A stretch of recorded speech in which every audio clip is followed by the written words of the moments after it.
Hey everyone, I'm Kaiser Ryu here, and it's been officially 1 day since the big Game Pass news announcement. And I've had a day to think it over, and there's some revelations. Now, first of all, I want to take it back to 2006 with this game, Dead or Alive Extreme 2. This is a bit of a guilty pleasure for me. The voice acting is hilarious. It's a pretty fun game, with fun mini games. I actually went 1,000 gamer score to this game. Pretty cool. But in it, there's some Xbox specific items because this was an Xbox 360 exclusive. It still is. You can't even install it, by the way, on the hard drive. You have to play it through the disc, which kind of sucks. But there's 4 Xbox in-game items. There's an original Xbox, an Xbox 360, a Kasumi-chan Xbox, which is that blue exclusive Xbox in Japan. That's like $1,000, probably over $1,000. And then there's the prototype Xbox, the iconic, silver aluminum X. That's just huge. And most of the characters, when you examine it, says this: the gleaming silver foundation of a victorious legacy. That meant a lot in 2006, but today, Xbox isn't very victorious now, is it? Even going back, I know a lot of people with these recent news, people are like and nostalgic about the early days, their glory days, but even, looking back, it wasn't all that great. The original Xbox, I think, was objectively the best out of like the first 2 systems.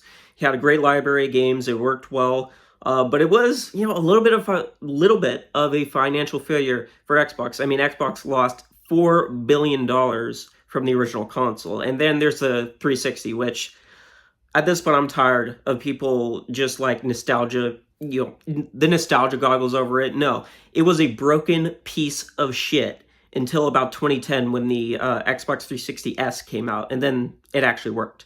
Okay, I was there. A lot of people switched to the PS3 after getting like so many goddamn red rings. Okay, I don't care how many great exclusives you have, which the 360 did back then, okay, during its early years. If the system breaks constantly, it's a piece of shit, plain and simple.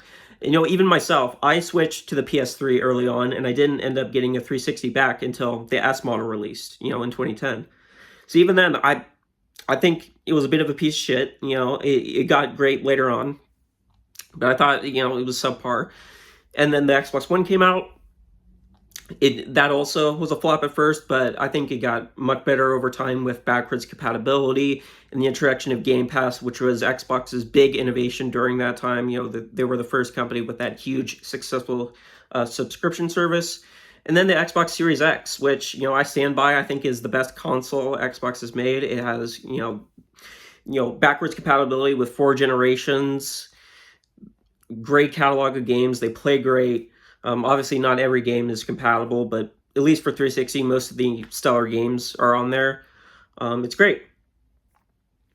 But 2025 in particular might be the worst year for Xbox yet. I mean, already last year was pretty bad with the shutdown of several studios, but at least they backpedaled with Tango Gameworks. They let Krafton acquire them. We'll see how that goes out. It might not end well either. But a couple months ago, they shut down some studios and also pulled funding from some others, Romero Games and then Avalanche. They canceled Contraband, and they also failed to find, I'm assuming, like a new person to kind of spend money on the game, so they had to shut down one of their studios, or shut down one of their headquarters, or whatever. I don't exactly remember the details, but they had to shut down like one office. So that sucks. And then price increases, which have been absurd. And I understand, price increases have been everywhere. The Switch 1 increased in price. PS5 has increased in price. But Xbox, is worse. They increased the console twice in like 4 months this year, which is ridiculous. And then a $10 price increase. And the additions, as I said, in my previous video, they don't justify it. Ubisoft Plus Classics, a lot of people aren't caring about it. And at first I thought it was great because I'm like, okay, well, maybe people can check out a lot of these underrated games like Scott Pilgrim Trials. But it's $10 more. A lot of people are canceling at this point, which I didn't really quite expect, people were canceling it en masse, but they are. And that's a big problem. That's a big problem, very, very big problem. And it's so bad that the websites for canceling the subscription, they're crashing. And honestly, the worst thing of all is GameStop is refusing that price increase. They're actually still selling Game Pass Ultimate at $20 a month, which that's like the ultimate kind of death nail. I mean, that's the same thing that happened with the 3DO. A lot of people, obviously remember the 3DO being $700, except it kind of wasn't, because nearly every retailer, realized that they wouldn't be able to sell a $700 console. So by themselves, they priced it at $600. So that's not a good thing. And yeah, I mean, I thought a lot of people would kind of bite the bullet with the price increase, but they're not. And honestly, I get it, because the economy right now is terrible. This isn't the 1980s when people were spending money left and right. And you could like justify a price increase. The economy is terrible right now. People are like, spending. They have to spend less. I mean, I myself, I'm in Oregon, and what's awesome about Oregon, there's no sales tax, but there's income tax, and this year especially has just been pounding us in the ass. It's bad. And, understandably, these price increases are just not doing well at this time. They're really, really bad. And I really hope, one of the higher ups at Xbox, whether it's Phil Spencer, Sarah Bond, whatever, whenever they're interviewed next, they have to discuss the price increases, because it's just not good during this time when the economy is crap. It's not good. And a lot of people are saying, or mainly just one, that with these price increases, it almost seems like Xbox is kind of gouging out their remaining consumers, only to follow kind of like with a pullout like cable television. And honestly, maybe. I mean, these price increases, especially with how dramatic they are compared to the competition, it's worrying. Like, what's going on now? And it's unfortunate too, because Xbox has some killer lineups. Like, a lot of people are canceling right now, but there's some killer games coming out. There's Ninja Gaiden 4, Keeper, the new Double Fine game. I'll definitely check that out. Black Ops 7, which I'm excited for. Probably a lot of people aren't. And then obviously Outer Worlds 2. So sure, Xbox does not want people canceling their subscriptions right now. It's not great. And then next year, they're going to have the new Fable, Gears of War E-Day, the rumored Halo 1 remake, possibly even the next console, which might be their last at this point. There are rumors abound that it might be, a hybrid system with PC, but it does seem like this is their Hail Mary at this point. If that console doesn't do well, that might be it. And, as I said before, Xbox is my favorite. I love Xbox. The moment that it kind of hooked me, I think was in, 2017 or 2018, whenever they added original Xbox backwards compatibility, I was ready to buy Ninja Gaiden Black on the Xbox Store day one. And then I was kind of shocked that it was already in my library. And then I thought back, and then I realized, oh, I already bought it as a digital original Xbox title on the 360, but I didn't even play it. I tried to download it, and it was taking too long because my internet speeds were terrible back then, so I just canceled the install. But it still counted as a purchase, and at that moment, I'm like, oh, okay, Xbox actually honors your digital purchases, so I'm like, okay, this is going to be my platform. Because unlike PlayStation, they rarely do that. They do that sometimes with the PS Plus Classics. I do own Resident Evil 2 and 3 because I bought them on PS3 back then, and I actually own them on PS5, so that's great. But besides that, like, the PS3 purchases, they don't mean shit on PS5. Not in terms of Xbox. I mean, Xbox, they honor your digital purchases, and they have been doing that for like 20 years. So, that's part of why, they're my favorite, along with being, they have a history being pro-consumer. When Forza Horizon 4 was being delisted, they bought, or they gave away free copies to Game Pass owners who bought the DLC. No other company would do that. Nintendo wouldn't do that. Sony wouldn't do that. And it's unfortunate that they're definitely being less pro-consumer now with these goddamn price increases. And, I'm personally going to stick with them no matter what happens. Because I'm kind of stuck. I kind of stuck with them for now. A lot of people are saying, hey, you should just ditch your console, ditch your library of games, and move on to like PlayStation or PC or whatever. You can't really do that, or at least you can't do that 100%. Now, again, I do dabble in PC gaming from time to time, and I do own a PS5 Pro, and I still play primarily on Xbox. You can't really move over 100% for various reasons. Okay, so the first one is obviously the price. You're gonna have to buy all your freaking games again, which again, in this economy, that's already a problem with the price increases. People aren't gonna buy all their games again, and even if they can, they're gonna have to restart from square one, which is awful. Even me, I re-downloaded some games that I owned on Xbox on PS5 because they're on PS Plus. One of them was the Serious Sam collection. I love Serious Sam, so I booted it up and found out, oh yeah, I have to start from square one. This isn't like Doom where you can just pick any level. I was ready to pick one of the final levels and just enjoy myself. Now I have to start from square one, so I'm like, yeah, I think I'll play something else.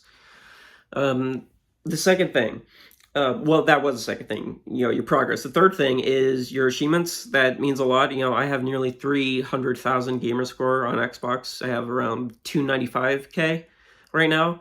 That matters a lot. Your gamer score means a lot, and that's one of the reasons why I'm a little bit hesitant to go to Steam, because Steam achievements mean jack shit, because you can just mod your game. There's no regulation. If you cheat on Xbox, you will get banned either on it or on true achievements. With Steam, you can just hack your way through. I mean, it's even encouraged. Modding is encouraged with PC games, and obviously during that, you can obviously just hack your way through achievements. It doesn't matter. You can't really ask someone to just pivot 100% to PlayStation, because they have a huge library of games with their own progress, their own time, their huge gamer score lineup. They can't really move. I myself, I do play PlayStation from time to time. Honestly, in the past couple months, the only things I have been playing was Death Stranding 2 when that came out, I believe in June, and some classic survival horror on the PS1, Resident Evil 1, 2, 3, Dino Crisis. And obviously in the past year, I played God of War 2018, Ragnarok, Last of Us, Astro Bot, both the original and, not the original, but the full-blown game, and then the VR game on PS4, which is actually my favorite. But yeah, I still primarily play on Xbox, because that's the platform that I want to play on. Now, next year, I'm probably going to play more games on PS5, GTA 6. I might get on both consoles, but only if there's some sort of like transfer system for GTA Online. If that happens, then I'll probably get on both systems, PS5 for story and then Xbox for GTA Online. If that doesn't happen, I'll probably just play on PS5 Pro. The new Onimusha, I'm definitely gonna play on PS5 Pro. Pragmata, gonna play on PS5. But then other games like Resident Evil Requiem, I'm going to get on Xbox because I have all my Resident Evil games there. The Mortal Kombat collection, which is coming out at the end of this month, I'm getting on Xbox because I own on 360 the original HD collection. I think it was Mortal Kombat Arcade Collection. So, I'm definitely still going to buy games on Xbox, especially if, they have Play Anywhere, so I can play them on PC, which I'm hoping that is the thing that will stay, even if Microsoft pulls the plug on Xbox. That PC library, Xbox PC, that will probably stick. I don't know why they would shut that down. So definitely, if you're wondering about purchasing Xbox games, I think a safe bet is if they're Play Anywhere, like Silent Hill F. I think it's safe to say to buy that game. Even if you're worried about Xbox's future, you can still play it on Xbox PC. But yeah, not a great time for Xbox right now. And, I understand it more now. It's terrible economy. A lot of people are not willing to pay that $10 extra. And it's bad because, 2025, there's some bangers left. 2026, there's going to be some bangers as well. Not a great time for Xbox. And honestly, I would recommend to either stick it out for the next couple months, at least until Black Ops 7, or if you're a PC gamer or you have a powerful enough PC, just to switch to the PC-only tier, because that's like half the price. That's $16.50 a month, and you still get all the day one games. So you still get Call of Duty, Keeper, Ninja Gaiden 4, whatever. All the first-party games. So that's important because all of those games are on PC. So you can do that.